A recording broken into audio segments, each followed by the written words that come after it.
Alors, un plan climat, c'est un document d'orientation, c'est-à-dire qui définit sur les 10 années à venir comment le territoire va s'adapter à l'évolution du climat. Donc, c'est un document obligatoire, hein, qui est obligatoire de par la loi pour les agglomérations de plus de 50 000 habitants, et même il y en a d'autres, il y en a qui se décident à faire un plan climat, même si elles n'ont pas cette limite-là, hein, par choix. Et donc ce document se situe au niveau de l'agglomération dans son ensemble, et donc qui est censé planifier à la fois le développement économique, mais aussi la pollution de l'air, le développement des énergies renouvelables, hein, qui est absolument nécessaire, le contrôle aussi de notre niveau de consommation énergétique globale, hein, aussi bien individuelle que des collectivités ou les entreprises. Voilà, donc ça c'est ce document qui permet aussi de recenser dans la société civile, on va dire, mais aussi au niveau des communes, ce qui est fait dans ce domaine-là et qui permet l'adaptation des populations au changement climatique. Alors, qu'est-ce qu'il contient? Alors, il contient globalement, hein, puisque c'est défini par la loi, d'abord un diagnostic, c'est-à-dire on fait l'état des lieux du territoire en question, sur tous les plans, sur le plan énergétique, sa consommation énergétique, etc. Alors la consommation énergétique, mais aussi le reste, c'est-à-dire comment le territoire est organisé, au niveau des implantations, la part des terres agricoles, etc. Enfin, tout ça, ça compte beaucoup. Et puis aussi le développement économique tel qu'on le connaît, hein, et urbain, c'est-à-dire quelle est la partie du territoire qui est véritablement bétonnée ou tout au moins artificialisée, comme on dit habituellement. Voilà, donc c'est ce qui se passe. Donc ça, c'est le diagnostic. Hein. Donc le diagnostic, il a été fait. Donc avec un certain nombre d'organisations sur lesquelles on reviendra sans doute dans d'autres vidéos. Ensuite, à partir de ce diagnostic, théoriquement, les élus, puisque c'est les élus qui décident, définissent une stratégie en fonction de plusieurs scénarios que le diagnostic pouvait permettre de proposer. Suite à ça, un plan d'action est défini, et ensuite il faudra une évaluation. Voilà, donc un plan climat, c'est ça. Hein. Donc ce plan climat, dans la situation d'urgence climatique dans laquelle on est, hein, devrait être la feuille de route de notre territoire, ça devrait être l'outil majeur qui définisse, comme je l'ai dit, le développement futur, mais en tenant compte de tous les enjeux qui sont les nôtres. Et ces enjeux sont particuliers. Je veux dire, notre territoire est quand même l'un des plus menacés en France par rapport à la fois à la submersion marine, mais aussi au risque d'inondation, puisqu'on est dans un polder. Et cet outil, justement, le plan climat, évidemment, on ne va pas résoudre comme ça, en claquant dans les doigts, le changement climatique. Mais ce qui est important, ce qui devrait être le cas, et qui ne l'est pas malheureusement pour l'instant, c'est que cet outil politique devrait être majeur. D'abord parce qu'il permet de fédérer les initiatives qui existent, parce qu'il en existe, hein, aussi bien sur le plan associatif que sur le plan des entreprises, hein, des entreprises qui vont dans le sens de l'adaptation au changement climatique, d'entraîner les gens pour qu'ils aillent dans le sens, notamment par exemple lorsqu'ils créent à partir d'un projet de vie qu'ils ont, un projet d'entreprise, eh bien il faudrait que ce projet intègre justement ces obligations, ce qui fait que le rôle de la collectivité devrait par exemple être aussi de prendre ça à bras-le-corps et d'être le pilote de l'avion, si je puis dire. Hein. C'est-à-dire qu'il y a des expériences qui se passent à droite et à gauche, il se passe des choses, mais chacun agit un peu dans son coin, et le plan climat devrait être là pour coordonner tout ça et donner un peu de sens et d'élan à toutes ces politiques, quoi. Hein. Et en plus, ça définit, je veux dire, ça concerne plutôt l'ensemble des politiques qui sont menées localement. De qui on parle? De quel territoire on parle précisément, ici? Alors, c'est globalement, pour le plan climat, c'est l'agglomération. Hein, c'est l'agglomération qui définit le plan climat. Hein. Mais ça serait pertinent parce qu'il y a d'autres plans climat par d'autres collectivités, pas très loin d'ailleurs, hein, la communauté de communes de la région d'Audruic en a un, ça serait pertinent que cette réflexion globale et cette orientation se passe au niveau de l'ensemble de ce qu'on appelle le pays du Calaisis, c'est-à-dire en gros les intercommunalités entre Audruic, Guînes, Ardres et puis Calais, quoi. Et toi, ce que tu dis, c'est qu'il faudrait que tous ces plans climat-là soient concertés pour faire un plan climat interagglomération, en fait. Ça pourrait être ça, ou au niveau du pays, oui, bien sûr, c'est parce que ça serait pertinent, par exemple, dans un futur peut-être assez proche, où on devra relocaliser beaucoup et puis peut-être réinstaller une agriculture qui soit plus localisée parce qu'elle va nourrir plus directement peut-être dans un futur pas forcément éloigné des populations vraiment proches, hein. Ça serait effectivement pertinent qu'il y ait une relation qui soit mise, par exemple, entre les secteurs ruraux qui sont autour de l'agglomération et puis l'agglomération elle-même, hein. Donc ça serait effectivement... voilà, donc je disais, je sous-entendais que effectivement, ce qui devrait être un outil vraiment majeur en fait, hein, pour nous tous, pour nos générations, pour les générations futures, c'est que il faudrait que ce soit partagé par la population, hein. Qui a entendu parler de ce plan climat, hein? Est-ce que vous avez entendu parler de ce plan climat, hein? Donc, et qui par exemple sait qu'il y en a eu un entre 2014 et 2020 pour l'agglomération, pour Calais seulement d'ailleurs, hein.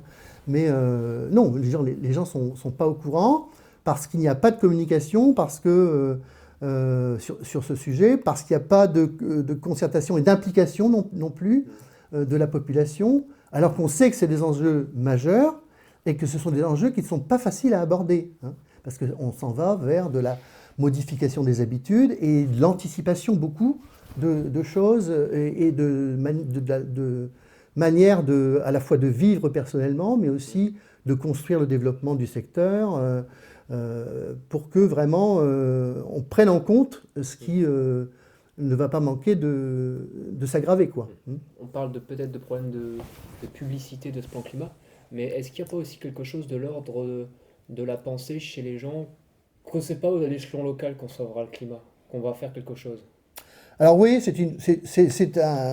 moi qui suis un militant quand même depuis un certain nombre d'années, c'est vrai que c'est une manière d'envisager les choses qui est très courante, qui reste très courante, qui consiste... non, je veux dire, c'est quelque chose que j'ai constaté par des réactions régulières, hein, qui consiste à dire, on ne va pas nous demander à nous, qui sommes les petits tout en bas, qui n'avons pas les clés pour modifier les choses, on ne doit pas nous demander à nous de faire des efforts, comme on fait par exemple sur l'énergie actuellement. Il faudrait que ce soit à un niveau plus élevé, que vraiment on se sente entraîné, et voire même à un niveau où ce sont les plus gros pourvoyeurs de gaz à effet de serre qui devraient être les premiers concernés. Voilà. Donc ça, c'est une manière de penser qu'on rencontre assez souvent, et même encore maintenant, hein, je veux dire. Donc moi personnellement, enfin, je pense que les gens qui militent dans les associations, ils se disent la même chose. Ça vaut pas le coup, ça ne vaut plus le coup de passer son temps à essayer d'abord de rejeter, parce que c'est quand même un peu ça, c'est rejeter la responsabilité de l'action, on va dire, sur les autres, mais ça vaut peut-être plus le coup d'essayer de dire qu'il faudrait faire autrement, etc., ou il faudrait que ce soit les autres qui fassent, parce que, en fait, il faut agir chacun à son niveau, et on peut, en fait, hein.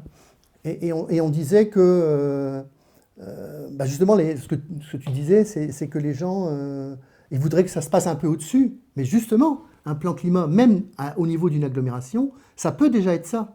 C'est-à-dire que s'il y a un portage politique de la question globale et qui en fait un outil vraiment majeur, avec une concertation, avec un partage avec la population, avec du débat public, avec tout ça, hein, pour entraîner les gens à tous les niveaux, même au niveau des lieux d'enseignement, des associations, etc. Enfin, qui est vraiment un mouvement global sur cette question-là, les gens vont s'y intéresser, hein, je pense, parce qu'ils entendent ce qui se passe à droite à gauche sur la question climatique, et il n'y a pas de raison de faire comme si ce changement climatique n'allait pas passer par Calais, ou faire comme si la situation de Calais ou du Calaisis, et globalement d'ailleurs c'est même pas que le Calaisis, c'est aussi jusque Saint-Omer et jusque Dunkerque, c'est-à-dire l'ensemble du polder qui est sous le niveau des plus hautes mers. Hein. Explique peut-être ce qu'est un polder.